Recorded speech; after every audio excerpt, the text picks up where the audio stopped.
ce qui nous permet de les payer. C'est ça. À cela s'ajoutent les assurances. Ah, c'est un peu caché, mais il y en a pour 13,1%. Hein?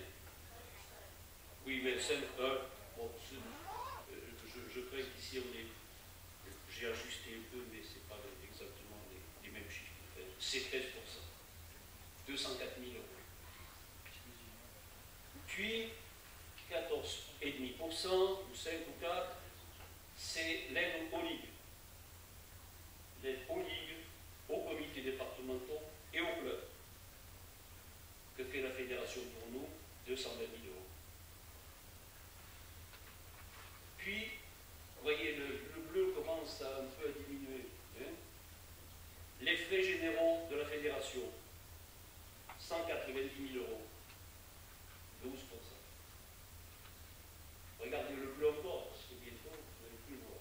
Le bleu, c'est nos recettes et nos ressources propres. Puis derrière ça, un peu de com, la communication, 6,4%. Hors salaire de la communication. Bon, mais le petit bleu qui est du bord, il y en a combien calculé, le tout fait 97%. Il en reste 3%. 3% pour faire quelque chose qui sort de l'activité courante de la fédération. Cigale ou fourmis bien dépourvues. C'est le solde. Quelle marge de manœuvre avec les 3% restants? Au-delà, c'est la noyade. Sauf à augmenter ses ressources par l'accroissement de nos licenciés, avec l'éternelle question des clubs qui ne licencient pas, ou d'accueillir les nouvelles disciplines dont la trottinette et le trail drift. Pourquoi 3%?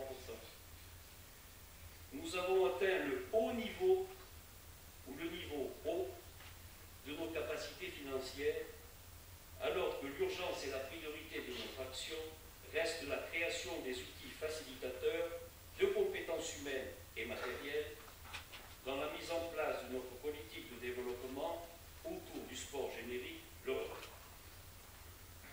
Cela ne sera pas réalisable, ou cela ne sera réalisable qu'en créant des ressources supplémentaires couplées à une réforme de notre gouvernance. Gouvernance réduite à une équipe d'élus restreints, engagés, en y associant, impliquant et responsabilisant les salariés et les 19 cadres mis à disposition dans la conception et l'application de notre politique. C'est la tâche que je me suis assignée pour les 3 années à venir, bien conscient que des réticences à tout niveau, que cette profonde et indispensable réforme pourra susciter.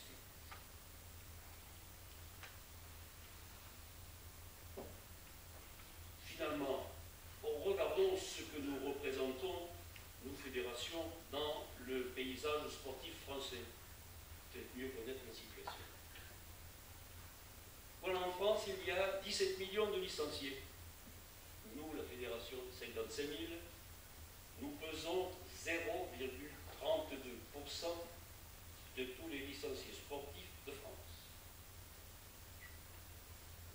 Regroupés dans 117 fédérations, dont 107 fédérations sont attachées au comité olympique. Je me suis amusé de savoir quels étaient les 10 qui n'étaient pas. C'est là que j'ai trouvé le baby-foot, également une fédération, un autre foot avec des pions, enfin voilà, bon, il y en a 10 qui n'y sont. Parmi ces 107, 81 des fédérations disposent du monopole d'organisation de leur discipline. C'est le cas. Nous avons le monopole d'organisation du relais sur des disciplines biennales. Et nous restons parmi les 77 fédérations qui bénéficient de la mise à disposition des 1680 conseillers techniques mis à disposition des 77 fédérations qui en bénéficient. Alors là, suivez. financement du sport en France. Qui finance le sport? Le sport en France, c'est 34,9 milliards d'euros. Tout ce qui est mis dans le sport. Vous envoyez la répartition ici. Qui finance le sport en premier lieu? Nous. Ménage. Puis après, les collectivités territoriales, régions, départements, communes, 31%. Là, c'est encore nous, puisque ça vient d'impôts. L'État, mais par encore un autre impôt, 13%, pardon. Et puis anecdotiquement, les entreprises, 3,3%, mais ça concerne beaucoup plus les sports professionnels que... Alors, les 44,3 milliards dont bénéficie l'État en direct, que l'État dispose, qu'en fait-il? 3,4 à l'éducation nationale. Ce sont les salaires des profs de gym, entre guillemets. Le reste, 19%, mais ça va où? Ça va au ministère des Sports. On commence à arriver chez nous.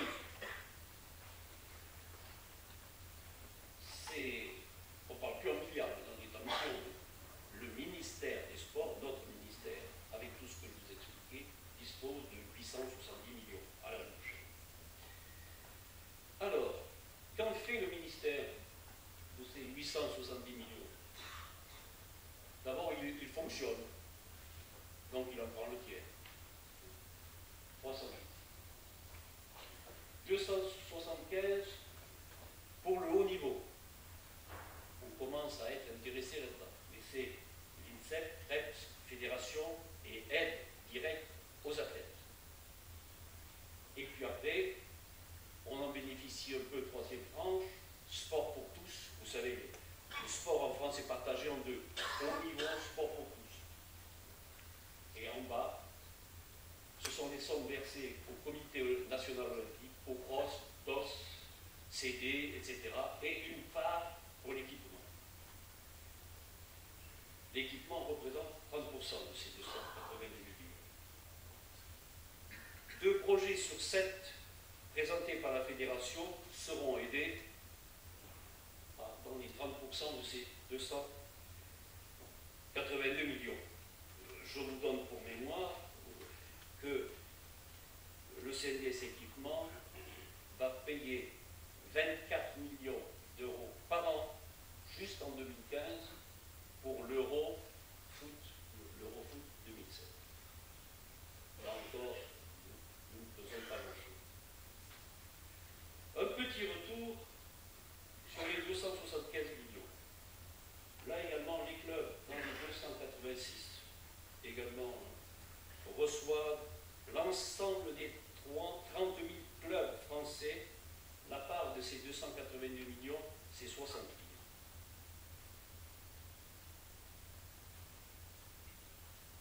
Alors, le haut niveau, les 275 du milieu, qu'est-ce que ça devient? Voilà. Le salaire des 1680 conseillers mis à disposition. Après, une partie des salaires et emplois des CREPS INSEP. Et puis enfin, les contrats des conventions d'objectifs. Donc vous voyez les flèches. Hein. Parmi les 1680 conseillers, nous en avons 19. Et parmi les 87 millions des conventions d'objectifs, nous en avons 1,8.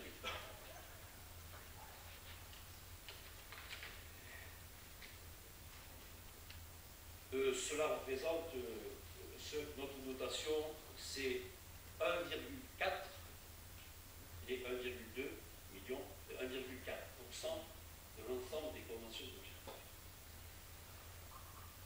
Ça va, je ne vais pas essayer d'être trop compliqué, mais essayer de vous marquer par certains chiffres et savoir où est-ce que j'habite et sur quel étagère. C'est ça. Hein.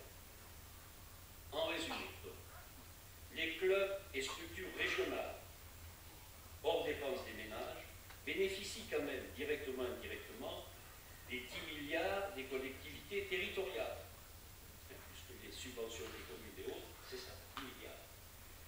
Et 68 millions du CNDS par territorial, pour 30 000 associations. La fédération, nous avons donc 1,2 million sur les 85 réservés aux conventions d'objectifs, soit 0,14 du budget total du ministère, plus 1,2 million sur le salaire des conseillers techniques. Alors une fois CN3, une fois CN2, c'est autour de ça. Donc, pour le haut niveau, ces 2,4 millions concernent principalement chez nous 169 athlètes de haut niveau et 60 espoirs. Rapport légèrement disproportionné, mais le système est ainsi, avec les 54 700 autres licenciés fédéraux. Et les 54 700 autres, c'était le bleu de tout à l'heure, au moins ce qui pouvait en rester. C'est pourquoi, faute de disposer d'autres ressources que celles déjà détaillées, il me paraît légitime et urgent d'intégrer une partie des 19 conseillers à des tâches plus transversales. Ne croyez pas que cela soit une lubie du président. Des fédérations dans la même famille des 30 000 à 100 000 licenciés en sont toutes au même niveau d'analyse. Imprégnées de ces données incontournables, abordons ce que pourrait être la structure d'une nouvelle gouvernance fédérale. Je vous ai assez abordé de chiffres. Maintenant, je vais parler, si vous me permettez.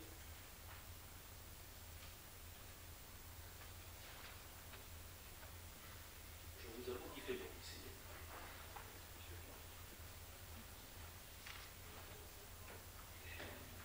Ah oui, alors, une interruption pour le quorum.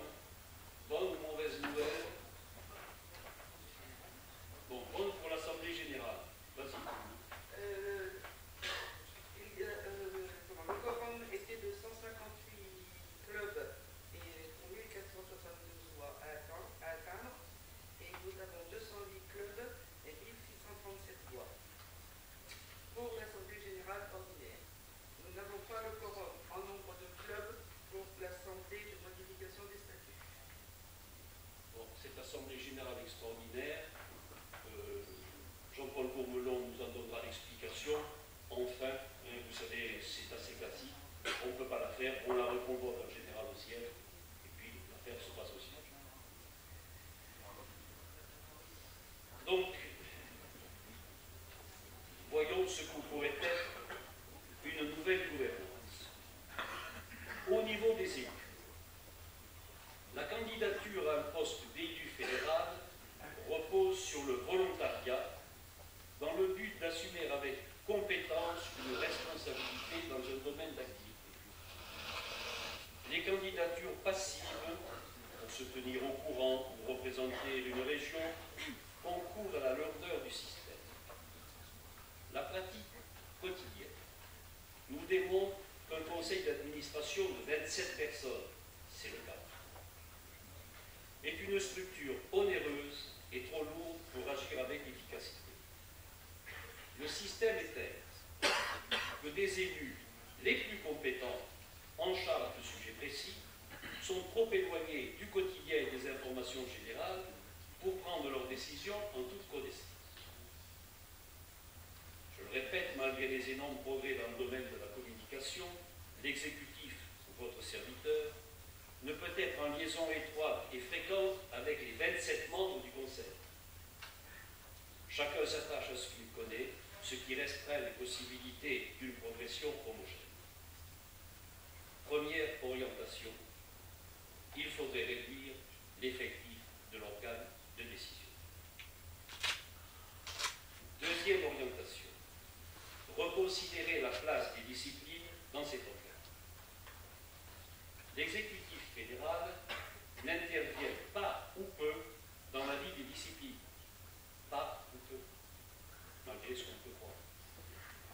excepté pour entériner des modifications réglementaires ou, en dernier ressort, régler des conflits.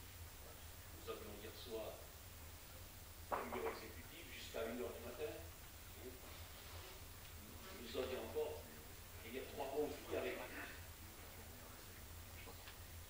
Les présidents des disciplines sont consumés par leur quotidien qui les rend moins disponibles pour s'investir sur des sujets plus généraux de l'exécutif fédéral. C'est pourquoi leur présence escalitée au sein de l'exécutif fédéral ne semble pas capitale. Et c'est déjà cela dans de nombreuses fédérations pluridisciplinaires. La composition d'un exécutif fédéral pourrait se limiter autour de 12 à 15 élus.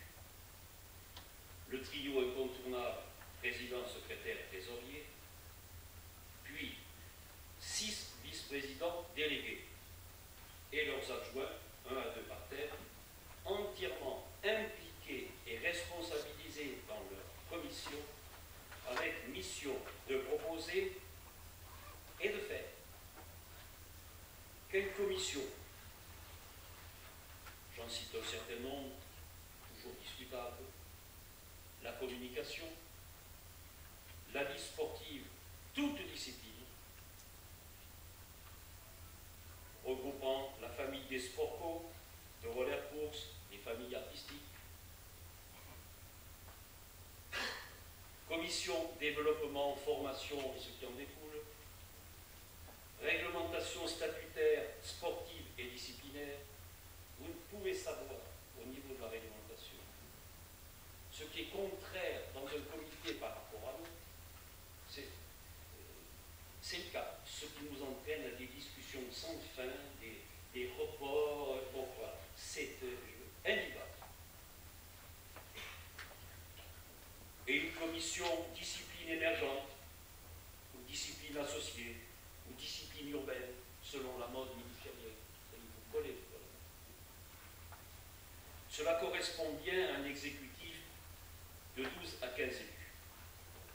Il serait même souhaitable, sans prévoir ni interdire des candidatures par liste, que les postulants affichent leur domaine d'intervention et de compétences au sein des commissions annoncées, avant d'être élus, bien sûr. Ces élus, vraiment impliqués, disposeraient de la possibilité de faire appel ponctuellement ou durablement à des licenciés non élus pour les aider escalité dans l'accomplissement de leur mission. Il vaut mieux un licencié compétent et impliqué qu'un élu qui soit le contraire. Pour les disciplines sportives, suppression de l'appellation comité de discipline qui deviendrait des commissions sportives. Ce n'est pas une grosse réforme, mais c'est ça. Fonctionnement identique par rapport à ce qui existe, tant au niveau de la vie sportive que des procédures financières. Dans le fonctionnement, pas beaucoup de changements. Mais modification de la gouvernance, là aussi. Par l'élection au sein de chaque commission sportive de 3 responsables, toujours le fameux trio, président, secrétaire, trésorier. Et de la même façon que je le disais pour les vice-présidents au niveau de la fédération, cet exécutif élu et restreint pourrait faire appel aux licenciés de leur choix, non élus, mais reconnus pour leurs compétences et implications durables, chargés de différentes missions nécessaires au bon fonctionnement de la discipline. Ça se fait déjà un peu. Compte tenu de la densité de leur charge, les 3 élus des commissions sportives ne siégeraient pas à l'exécutif fédéral, mais à un conseil d'administration fédéral élargi, réuni 2 fois par an, principalement pour l'approbation du budget et la clôture des comptes. La direction technique. Les 19 conseillers techniques mis à disposition et les 4 techniciens salariés par la fédération, soit 23 personnes, dont le DPR, il est dans les 23, doivent être mieux répartis dans les différentes missions pour les commissions techniques, en prévision d'une réduction de postes que le ministère, à l'exemple de celui de Françoise Léonard-Varga, n'a pas été remplacé, je la salue si tu nous vois dans ta lointaine Martinique. Je rappelle que c'était une des plus anciennes, Guadeloupe. C'était la plus ancienne salariée de la fédération. Dans les temps anciens, je me rappelle, ayant hérité de la Fédé, j'avais également hérité de Françoise, à laquelle il fallait quand même assurer son salaire, ce que nous avons fait à cette époque. Donc, affectation de 2 techniciens au maximum pour chacune des 4 disciplines classées de haut niveau: artistique, course, ring et roller. Technicien chargé du haut niveau, 7, mais écoutez-moi bien, mais aussi totalement impliqué dans la vie sportive courante de la discipline. Ces techniciens doivent contribuer activement à l'animation de la commission en étroite collaboration et en harmonie avec les élus. Cela se fait déjà à des degrés divers, mais il reste du travail en perspective dans la forme, l'esprit et l'adaptation des prérogatives des futurs couples élus techniciens. Cela pourrait concerner 12 techniciens. Pour les sujets généraux, fédéraux, le relève. Resterait 10 techniciens et le DTR, qui lui supervise l'ensemble. C'est le domaine de la formation, et c'est déjà le cas, puisque sur la formation, je peux vous dire que nous ne négocions pas. Il y a du monde. Du développement, de la prise en charge de nouvelles disciplines, l'organisation de compétitions internationales et animations diverses. Comme je le disais, la formation bénéficie déjà d'une organisation structurée avec l'affectation d'au moins 2 temps plein. J'arrêterai là cette présentation qui résulte pour l'instant à la fois de réflexions internes et des contacts et comparaisons externes telles que les recommandations du comité olympique en matière de réforme des gouvernances fédérales. Ce schéma, à peine abordé en conseil d'administration, a besoin de prendre de la consistance, faire son chemin dans les esprits. Il bouleverse les habitudes, va déranger des situations établies, on va vous dire rente de situation établie. Mais il n'est plus concevable de rester à ce niveau de paralysie. Avec la structuration actuelle, notre fédération n'a plus d'avenir, elle se sclérose. On l'appelle feuille de route, c'est moderne. Roller map, c'est encore plus moderne. Ou toute autre dénomination, cette voie étroite est celle qui devrait contribuer à l'efficience de la future gouvernance de notre fédération. Entre-temps, parce qu'on fait quand même trop chaud, nous aurons mis en place une boutique fédérale par le biais d'une société extérieure qui a déjà fait prestataire, qui est prestataire chez nos collègues du handball et a fait ses preuves. Elle fonctionnera dès 2012, dès 2014. Nous améliorerons notre communication via le site internet, les pages Facebook et notre base vidéo Roller TV, avec plus dans le groupe du comité olympique en partenariat avec la chaîne TV L'équipe 21. C'est un système un peu compliqué, je l'expliquerai à ceux que ça intéresse. Nous simplifierons les procédures de labellisation. Nous poursuivrons l'harmonisation de nos règlements sportifs et la mutualisation des tâches administratives. Là, il y a tout ça. Un petit message. Je souhaiterais aussi que les dirigeants du Roller Derby prennent rapidement conscience, je crois qu'ils l'ont pris, pour pérenniser leur discipline, que des règles universelles régissent tous les sports, et qu'il faudrait vite s'atteler à leur élaboration afin d'aboutir à la structuration de leur championnat. Amis du roller derby, vous avez fait une belle entrée à la fédération, prenez les bonnes décisions pour perdurer. J'ai à cœur de remercier tous les bénévoles, dirigeants, juges et arbitres sur lesquels repose la vie de notre sport, avec un salut particulier à nos dirigeants d'outre-mer, Réunion, Guyane, Martinique, dont l'éloignement n'entame pas leur Guadeloupe. Et je n'ai pas cité Saint-Pierre et Miquelon. Il y a 3 licenciés, je pense qu'ils sont il y avait, je ne sais pas s'ils ont renouvellé. Guadeloupe. Dont l'éloignement n'entame pas leur dévouement à la cause du roller. Enfin, et pour 2014, pas moins de 3 championnats du monde sont confirmés en 3. Roller hockey à Toulouse, féminin rink hockey à Tourcoing, master course à Dijon, auxquels s'ajoutent quelques championnats d'Europe en gestation. Votre fédération n'aura donc pas à rougir de sa contribution internationale au rayonnement du roller sport, de l'occupation et de bons moments sportifs en perspective. En résumé, sachant que les subventions sont régulièrement annoncées et se concrétisent à la baisse, et que nous sommes privés de la manne olympique,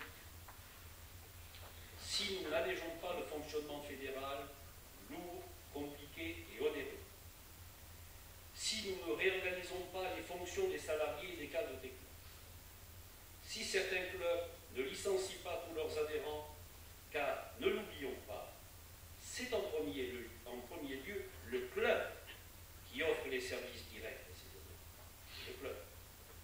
On reste le club pas si les services offerts par le club sont bons ou pas bons. Et si nous n'accueillons pas les nouvelles disciplines et activités sportives, l'avenir de notre fédération est condamné à la sclérose et la stagnation. Mesdames, Messieurs les dirigeants du roller, soyez conscients que vous êtes la fédération. La fédération, c'est vous. Que son avenir dépend de vous, de vos choix et décisions. Et que nous sommes ici pour vos humbles mandataires. Dans l'espoir que ce message vous soit bien parvenu, je vous remercie de votre patience.